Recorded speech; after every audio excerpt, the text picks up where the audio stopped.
இன்னைக்கு பூந்தி லட்டு எப்படி செய்யலான்னு பார்க்கலாம். அதுக்கு தேவையான பொருட்கள் என்னன்னு பார்க்கலாமா. எண்ணெய் பொரிக்கிறதுக்கு தேவை கடல மாவு வந்து 1 டம்ளர் எடுத்திருக்கேன்.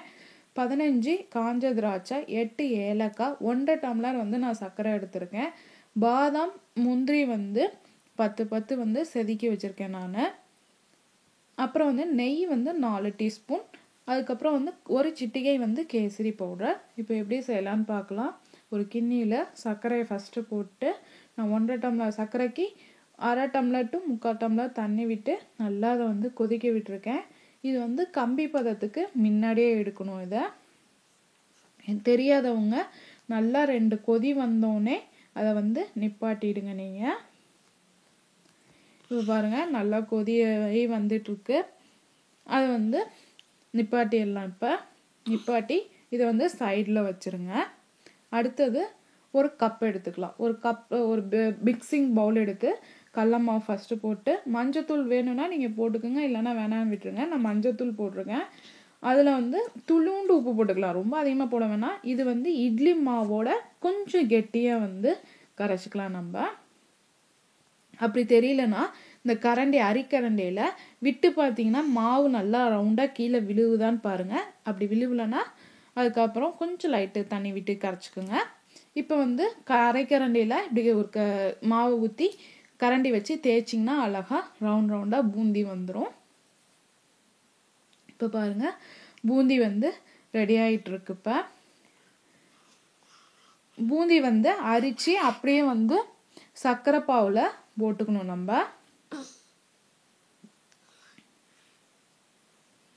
இப்போ வந்து பூந்தி ரெடி ஆயிடுச்சு. இதை வந்து சர்க்கரை பாவில் அப்படியே போட்டுக்கலாம். நம்ம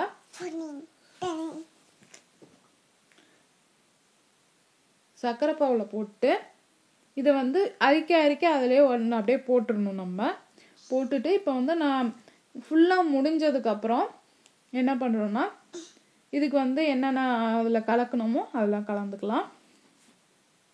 இப்போ வந்து ஃபுல்லாக முடிஞ்சிருச்சு, நம்ம அரிச்சு முடிச்சாச்சு பாருங்கள். இப்போ ஃபுல்லாக முடிஞ்சிருச்சு. இப்போ என்ன பண்ணுறோன்னா இன்னொரு பேன் எடுத்து நெய் வந்து 1 டீஸ்பூன் விட்டுட்டு அதில் வந்து பாதாம் பிஸ்தாவை வந்து வறுத்துக்கலாம். வறுத்துட்டு நல்லா லைட்டாக கொஞ்சம் செவந்து வந்தோடனே ஸ்லோலே வச்சு பண்ணுங்கள். நெய் வந்து ரொம்ப இதாகிடுச்சுன்னா அது கருப்பாக போயிடும். அடுத்தது வந்து திராட்சையும் அதில் போட்டு நல்லா வறுத்துக்கலாம். நான் ஏலக்காய் பவுடர் வந்து ஏலக்காய் வந்து தனியாக வறுத்தா தோலாக இருக்கவும் நான் வந்து கொஞ்சம் சர்க்கரை விட்டு அரைச்சி அதில் போட்டிருக்கேன். நான் சர்க்கரையும் ஏலக்காயும் கலந்தது, அதுக்கப்புறம் பாதாம் வறுத்தது, அதுக்கப்புறம் அந்த காஞ்ச திராட்சை வறுத்தது, இதை வந்து தனியாக ஒரு தட்டில் எடுத்து வச்சுருக்கேன். நான் இப்போ உருண்டை எப்படி ஊட்டலான்னு பார்க்கலாம். நல்லா நடு கையில் எடுத்துட்டு, அப்படி இல்லைன்னா நீங்கள் 2 கையை வச்சு ஊட்டணுன்னாலும் ஊட்டலாம். நான் ஒரு கையில் நல்லா அழுத்தி நல்லா இது பண்ணி ஊட்டுறேன். நான் பாருங்கள் நல்லா இது வந்து கொஞ்சம் அந்த ஃபஸ்ட்டு எடுத்தோடனே வந்து செய்கிறதுக்கு ஒரு 2 உருண்டை கஷ்டமாக இருக்கும். 3ஆவது உருண்டைக்கு நல்லா வந்துடும் உருண்டை. இப்போ பாருங்கள் நல்லா உருண்டை வந்து வந்திருக்கு. கொஞ்ச நேரம் ஆயிடுச்சுன்னா அது நல்லா காஞ்சிடும். அதனால பூந்தி நல்லா இதாகிடும், ஊறிக்கும் அதுக்கு. இப்போ வந்து லட்டு ரெடி ஆயிடுச்சு. நீங்கள் செஞ்சு பாருங்கள். உங்களுக்கு பிடிச்சிருந்தா உங்கள் ஃப்ரெண்ட்ஸ்க்கு ஷேர் பண்ணுங்கள். வீடியோ பார்த்ததுக்கு நன்றி.